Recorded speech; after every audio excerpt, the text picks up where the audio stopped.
Hey everybody, just wanted to have a quick note at the beginning here. Like a moron, I forgot to properly set up the camera when we shot this episode, so you won't be able to see my face for the majority of it. It's an ugly face anyway, so you're not missing much. Enjoy the episode.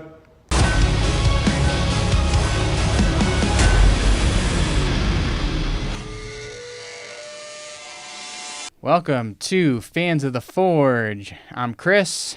We got Sean. Yep. And Teresa. Hi. And today's episode is Season 5, Episode 0, Rhomphaia. Rhomphaia. And this is going to be a pretty good episode, I'd say. And it starts off our 4 contestants. We have Steve, who had 30 years of gunsmithing experience. And I picked him to win it right off the bat. He was like my go-to guy. With that amount of experience, I expected a lot out of him. Yeah, with that many years, you'd expect something good to come out. So, yeah, picked him too. And then we had Dwight next, who had 20 years of experience. And then Billy Bob had 17 years. He was my pick. Yep. Really no particular reason. I just liked him. He was definitely a personable, interesting guy. And then we had the underdog pick. Big underdog, Mark, with 4 years of experience. Part-time experience. Part-time experience. Yeah, it really does. It makes you wonder how he got lumped in with all these other guys for this particular episode. But that's our contestants. And, again, we picked who we thought would win it at the beginning. And we'll follow up with it as we go along here. See what happens. Sean, you want to take us through part 1? All right, so part 1, there was 2 stacks of high carbon steel in each person's anvil, and then they had to pick a Damascus pattern to emulate. And Steve had first pick, and he went with the hardest pattern to do. That was the shark's tooth. Yeah. Wait, I thought Dwight had the first pick. He picked the ladder. Did Dwight go first? Okay. Yeah. And then Steve, for some reason, picked the hardest one, which is shark's tooth. Well, he was showing off. He was trying to show off. That's true. What was the other pick? There was Mark. Billy Bob twist. had raindrop. Right. And Mark picked the twist. The twist, which was the easiest one. And there weren't too many parameters really for the knife, except that one thing in particular was that they had to have a threaded tang on their knife, and then they all chose to do a Bowie style blade. And I don't know, was there? I mean, other than Steve having a hard time, I don't think there was too much drama in there. No, not really. Again, Steve bit off more than he could chew. I think he even used those words to describe it. Right.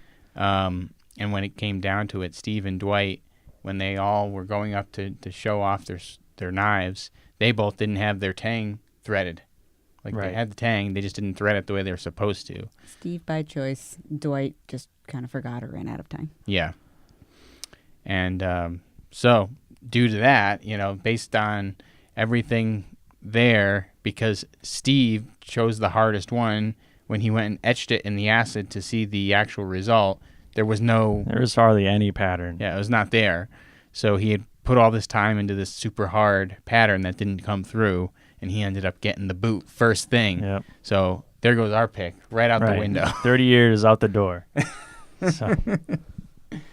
All right, so part 2. You want to take us through part 2? Sure. They were putting on their handles for part 2. Most of them, not a whole lot of drama. From our notes, watching it off of On Demand, has commercial breaks. We saw that Billy Bob was upset that he stripped his threads, and then it went to a commercial about Alien Con, and then we came back to, oh, no, he's fine. They're not stripped. Yeah, he had no problems there, but I just needed to point out this Alien Con thing. History has been all about ancient aliens for years and years, but now it's so much about it that they now have a whole convention just around ancient aliens. And I'm sure there's other alien people there, but it's the whole thing is all about all the contributors that go on Ancient Aliens are going to be at this convention. You get to meet Giorgio Tsoukalos with the crazy hair and all those other guys. And it's I'm kind of intrigued, but honestly, Ancient Aliens has been the same show like since maybe after 2 years, and all the information that they were showing was almost never anything new anymore. It was like showing the same, ancient sites and different things that represented aliens. So it's like they really are milking this alien and Ancient Alien. Do you think they just put that in there, like strip threads, Alien Con, no problem anymore, gone? What are you talking about? Because the aliens did it. The aliens did it. Now we know. Now we know. There you go, folks. So then they went to the testing. Yes. We had a steel plate railroad spike test, which... That was Ben took like a hammer. Yes. And it was a steel plate like mounted on blocks, and he hit it 3 times to see how far it would go through. Yep. Billy Bob's went all the way through, so at the point actually hit the table that it was on. Right. Mark's barely made a dent in it. They all technically passed. Mark sustained some damage. And then when they went to the Sandman test with the Sandman slice, all of them passed that. It was fine. Question about the Sandman. What's in there? Looks like fun noodles and packing peanuts. Yeah, there was like a weird... You know what I thought? It reminded me of the kinetic sand that the kid play sand that they have that can hold a shape, but then it's like as they cut it, it like knocked it loose in it. That's what it seemed like. Well, it to came me. out pretty easy though. Yeah, so like I wonder if they poured just out, but have some that's maybe stiffer and then the rest is just fill. Yeah, I don't know, to give it some sort of body, but yeah, it's hard There's to definitely say. some kind of noodle shape. Yeah, yeah. Definitely noodles. Pull noodles in there, just shoved in randomly. Yeah. Maybe. But yep. So ultimately, Mark was eliminated in that round because his blade was the only one that had damage. Right. So there goes the underdog. Yep, underdog's out. So Billy Bob holding strong. Billy Bob's holding strong, and so is Dwight. And the final challenge was the Rhomphaia. It was a Thracian weapon from Western Europe. It is a forward-curving sword, and basically they just kind of had to recreate it, and they had to put on a specific type of handle to kind of match the sword style. I think they both did it in 2 pieces, if I remember correctly. It looked like it was 2 pieces as part of the handle. And they didn't really have any issues. Like, they both made theirs. The biggest thing that we noted was that Billy Bob didn't have enough room in his shop to get the sword into the forge, so he just, like, smashed a hole through the wall. Just poked it right through the forge, right into the wall, the enough room. Firewall. In the firewall. The firewall. Fire. Yes. Yep. So. But they both came with very nice-looking weapons, and they had 3 tests that they had to pass to win. They have the kill test, and that kill test is always my favorite because Doug is my favorite. Doug Marqueta is so cool, and whenever he says, "It will kill," it will kill. It just lights my heart up. It's pretty funny. Like, everyone kind of enjoys that. Yeah, it's his thing, and I think it's good. Yeah. So the kill test was on a wild boar, and it basically was 3, like it was an initial like just dragging kind of slice, and then a stab, and then like a chop, and they both just completely chopped the boar in half when they did the chop. So it was like not even an issue. I think there was an image of it just like laying there, and then like just like some blood coming out of the boar's nose. Yeah, pretty cool.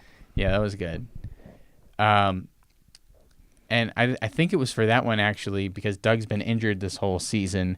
That one I think was his brother was the guy that they brought on to do that test. So that was kind of neat to see Doug's brother in there handling the swords. And then next they put it in for the Sugarcane Strike, which was basically on kind of like a lever mechanism that flung the sword forward to cut through some sugarcane. Right. Nothing of note really there. Yeah, sugarcanes really didn't do anything to their blades. Mm-hmm. Yeah. And then the last was the rope cutting, which was David Baker going up to the big rope course, essentially, and just chopping through rope. Right. And I think Billy Bob's, like, definitely was outperforming Dwight's in this one. From what I remember, like, Billy Bob's cut through immediately. Yeah, and it seemed like if he had just done one more, it would have been a clear hole through that maze. Yeah, whereas Dwight's had a little bit of resistance on the first swing, and then after that, it was still cutting through pretty well. But basically, when it came down to it, the judges all kind of agreed that Billy Bob's weight distribution on the sword was what ended up pulling it through, and he became the winner because his was just easier to swing. Right. Whereas Dwight's was all the weight was in the front of the blade, and it kind of sucked because during his process, he drilled stuff out of the handle because he thought it weighed too much in the handle, and if he had not drilled that extra metal out, maybe the weight distribution would have been good enough to make him win. Possibly. Although his was still heavy. And True, it was a lot heavier, I think. Yeah, the other one was lighter, and they made note of that a couple times. So. Well, yeah, I think I said that Billy Bob's, they could actually probably swing with one hand if they want to. It was that light. So that's pretty pretty weight difference there. But so Billy Bob, he was the champion. So that's a point for Teresa. It was a good episode overall. You know, you don't always need crazy drama to be a good episode. I loved watching this show because of the workmanship that goes into all these blades and seeing the processes and learning about the Damascus steel. Yeah. That is cool. Why do they keep calling it pattern Damascus instead of Damascus pattern? Did anybody else notice that? That's a good question. We should have looked that up ahead of time. I don't know, but you know, just learning about the style of how to do Damascus and basically where they take multiple pieces of steel and they forge it together or weld it together, and then they cut it, and depending on the type you're doing, they restack it and do that whole thing again and get their billet down to one piece with all these additional grains being introduced because you're stacking it like that. It was pretty neat. It was a really cool thing. And that was one of the neat takeaways from this episode, I thought. So, yeah, that's it. Billy Bob's our winner. Of episode 0. Episode 0, which... What's up with the numbers there, guys? Come on. Why is that episode 0 if it's the first episode of the season? Anyway, thank you for watching, fans of The Forge. Please remember to subscribe to our channel and watch some of our other videos. Again, these are all going to be wrap-ups of episodes of Forged in Fire. Like the video, follow us. If you want us to check other stuff out, let us know. And I guess that's that. And then you guys got anything else to say? Billy Bob's going to get a pedicure. Oh, that's right. We'll leave on that. Billy Bob won, and he was going to get a pedicure, and that was his big takeaway there. So I hope that pedicure was great for you, Billy Bob. You deserve it. All right, thanks. Bye-bye.